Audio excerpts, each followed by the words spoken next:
Greetings from Gem Hospital, Coimbatore, India, the Center for Advanced Gastroenterology Care in South.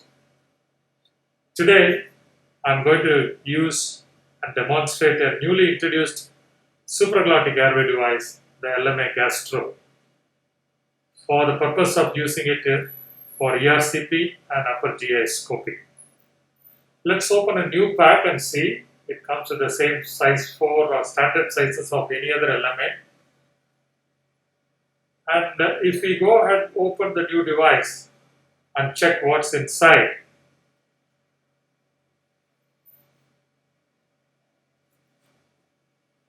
Apart from the LMA itself, there is an elastic strap, a white color strap which you can see, which I'm opening now,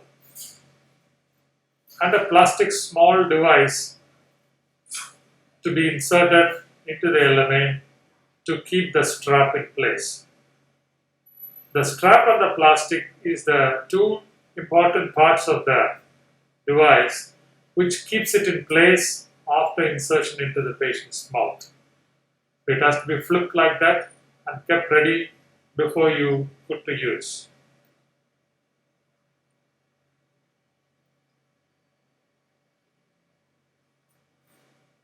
The other important thing we need to check before using the device is the smart cuff, the pilot technology, which is trademark of the company Teleflex, and which has an intelligent yellow, green, and red marks on it. It has to indicate the extent of the cuff pressure exerted on the patient. Our idea is to keep the black mark anywhere around the green zone so that for every laryngeal mask size, the amount of air to be inserted is very clearly marked. And if you also could achieve that in the green zone, you will be very safe. You won't exert too much of a pressure. It looks more or less like any other standard laryngeal mask airway with a connector. And of course, there's a bigger gastric channel compared to the ones which you are used to seeing in a ProSeal and other second generation laryngeal mask airways. And it rightly ends at the tip of the cuff, right at the bottom. This will allow the gastroscope to pass through very easily. The first thing we need to do is to lubricate that posteriorly very well to keep it ready before insertion of the patient. These steps are very, very important. And of course, lubricate the gastric channel and try and pass a gastroscope, the same scope which is about size 12.8 I think we use. It allows the gastroscope of up to about 14 size, and lubricate that as well. And I'm trying to insert through the gastric channel and ensuring that it passes in freely. All these checks has to be done before you put the device to use on any patient. That's very, very important. We don't want someone to sort of have difficulty in passing the gastroscope after placing the laryngeal mask. The lubrication part is very important, and keep everything is ready, and we'll call the patient. This patient is about 67, ASA grade 2 diabetic, standard anesthetic induction propofol and a little bit of fentanyl, and my colleague are around and inducing this patient, and I'm just oxygenating the patient just to keep the lungs filled with enough oxygen. During the COVID protocol, all the necessary precautions being taken, and we are ready to insert the laryngeal mask. You can attain a sniffing position and try to hold it with the non-dominant hand if you can, or you can hold the head with your tummy. Both are possible. It's up to you what you're comfortable with. And gently open the mouth like a standard insertion of laryngeal mask airway. The hard palate is the area where you need to be in close contact with. Lubricate that very well and then flip the laryngeal mask airway nicely so that it sits in well. So once you are inside, you connect and then inflate the cuff to the green zone and then see if you can see a proper ETCO2 tracing.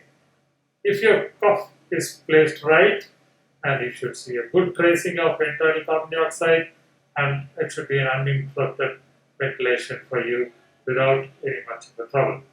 Then the next step is to keep the device in place by using the strap. We would have already placed the elastic strap behind the patient's head before we position the patient in the beginning, and it keeps the device in place. No matter what the amount of stretch or pulling the gastroenterology consultant does, the device sits in place so that there is no possibility of dislodgement or movement of the device in any position or any movement due to the passage of the gastroscope. You could see a wonderful EtCO2 tracing, EtCO2 over 32 and oxygenating well. And Dr. Khan, my colleague, consultant gastroenterologist, is ready to pass the scope. Goes in very easily. There's a small resistance at the distal portion, and as it goes inside, very smooth passage, and it reaches the stomach. You could see the rugae of the stomach on the screen there. And once that's inside, our job is almost done. And initially, I'm ventilating this patient on a synchronized mode on the ventilator. The propofol itself causes a bit of apnea, and the patient is on SAMV mode. And we expect this patient to come into spontaneous breathing very soon. That's what I'm aiming at. Yes, we could see this patient breathing spontaneously on a low flow anesthetic, about less than a liter of flow, which ensures that the flow is good and the cuff is seated very well and the laryngeal mask is fitting so comfortably well. We are not seeing any leak there, and the EtCO2 tracing is continuous and very smooth. Tidal volume achieved very well. The respiratory rate is adequate, and washout of CO2 is fine, and the vitals are very, very stable. Maybe a little bit of BP fall due to the propofol. And the procedure is going ahead very, very smoothly. And this is for ERCP procedure. ERCP is normally done either supine or prone, but in this case we requested him to do it supine as being our first episode of trial with this device. And now that cannulation is being done, even any amount of pulling, as I said, it doesn't dislodge the device. It stays in place and the procedure is complete. We are more or less about to recover this patient. The entire procedure lasted for about 40 minutes. I have edited this video shorter enough to show you the important steps. I'm cutting out the vapor and then placing the head neutral, removing the straps, and then we'll expect this patient to wake up in a short time.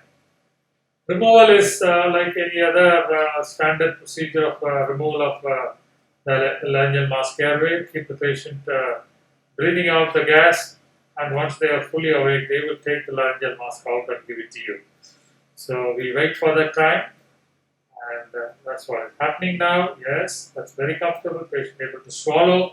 Swallowing reflex is good. I'm just checking to place the mask to see if the tidal volume uninterrupted respiration is going on. Thank you. I thank the GEM Hospital Research Center for providing the opportunity to do and try these devices in our patients for the benefit, and these patients do get discharged on the same day. That's the advantage of using such devices. I thank you. I hope you all get benefited by listening to this video. Thank you so much.